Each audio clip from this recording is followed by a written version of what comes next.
Hey guys, so today's video is going to be a demo slash review on a new foundation that is new to my collection, and I wanted to try it out. This is the Kat Von D Lock It Tattoo Foundation.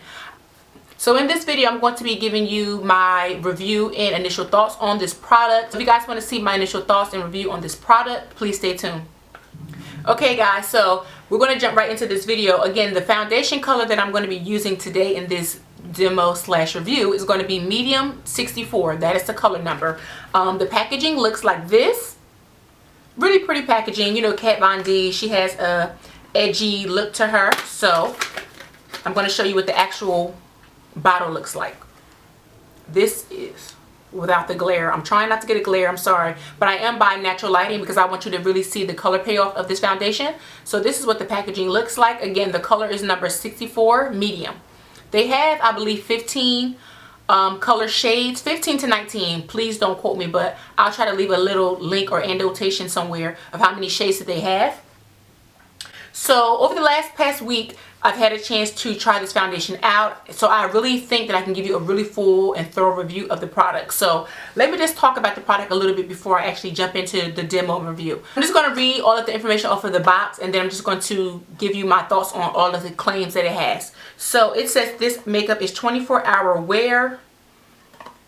It is transfer resistant, which is a plus for me. It has a matte finish, fragrance free, oil free, and for all skin types. So how did it hold up over this week? So the product is definitely transfer resistant. Unfortunately, this past week I lost my aunt, and I was at a funeral for her, and I did wear this foundation there, and the makeup did not transfer. Of course, I was crying and we were hugging everybody, and the makeup did not get on everybody's skin. It didn't go on my clothes. It didn't get on anyone else's clothes. So that is like the ultimate test for foundation. Like, it was crazy, but the foundation did not transfer one bit, so that was great. It also held up really well. It is a matte foundation. It's very matte. I didn't use a setting powder that day just because I kind of was in a rush, and honestly I wasn't in the right state of mind. So you don't need a setting powder for that foundation. It was matte without it.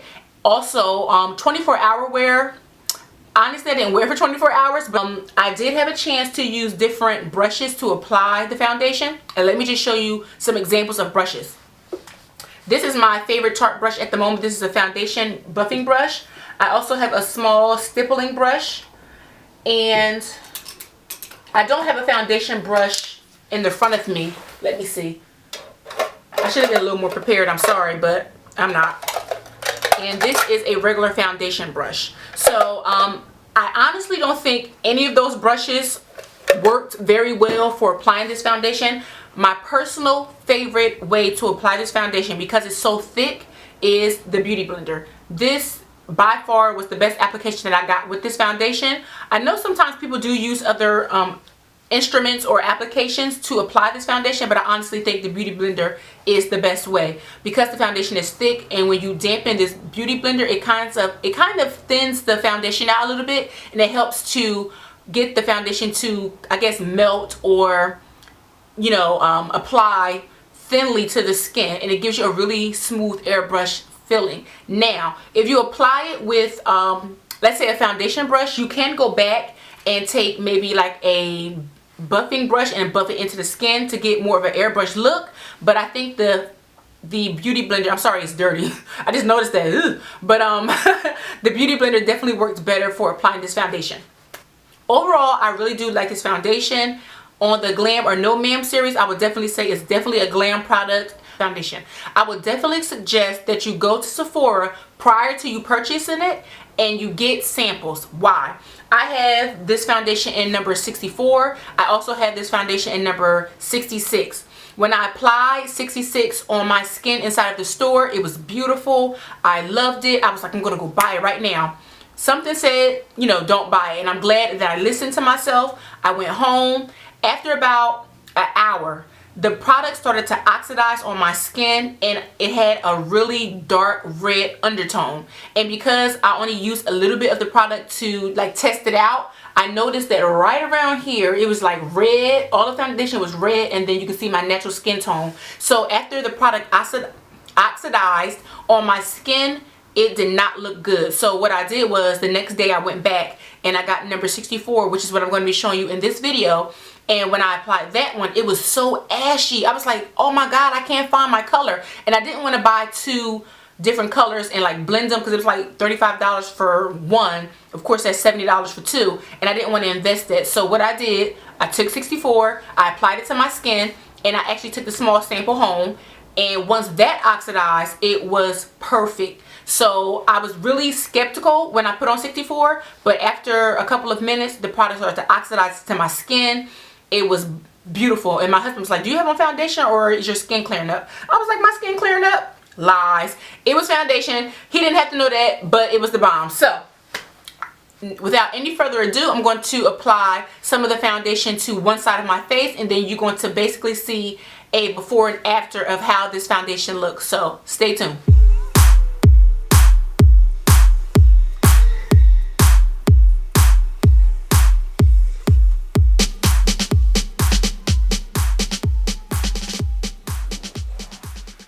So at this point, the product has been freshly applied to the skin. It's only been on for about a minute or two. It hasn't had the chance to oxidize, so it looks a little light, a little bit ashy. As I said before, when I first brought it home, it did the same exact thing.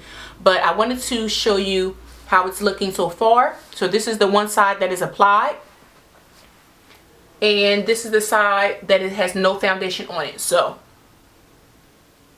the coverage is definitely buildable. I did not apply, I think honestly, like if you take all of the little dots that I applied to my skin, it wasn't even like it wasn't even half a pump. So very little. A little definitely goes a long way with this foundation. So as you can see, like this is my natural color here, and then this is all of the foundation around it. Again, it looks very orange, I mean very ashy looking, but again, after it oxidizes, you won't even see that. So you have to give it a minute. So this is how it looks side by side. And and we're just going to let that settle for a little bit, and I'm going to apply it to this other side of my face, and then you're going to see how it looks with full coverage. Okay guys, so all of the product has been applied to my entire face, and as you can see, after the product started to oxidize, it's not as ashy looking, it's not as yellow looking.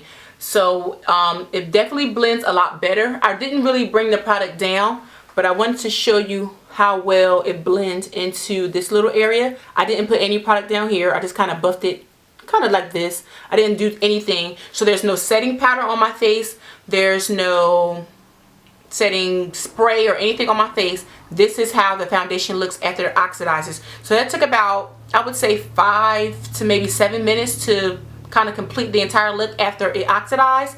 And excuse me, like the eyebrows aren't done, but whatever.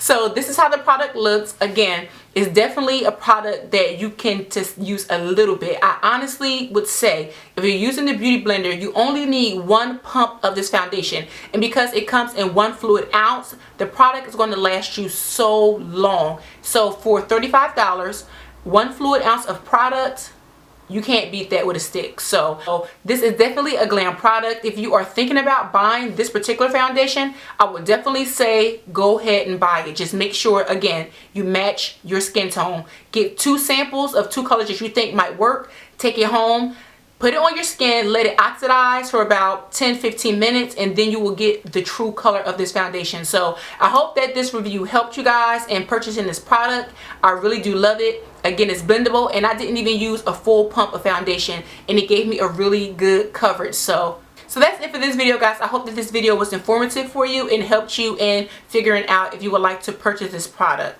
I personally love it. I hope you will too. So you guys can also follow me on Instagram and Twitter at Shamir Nicole. Also, don't forget to follow me on my blog, which will be shamirnicole.com. I'll leave links to all of the information in the description box. That's it for this video. Until the next video, stay glam.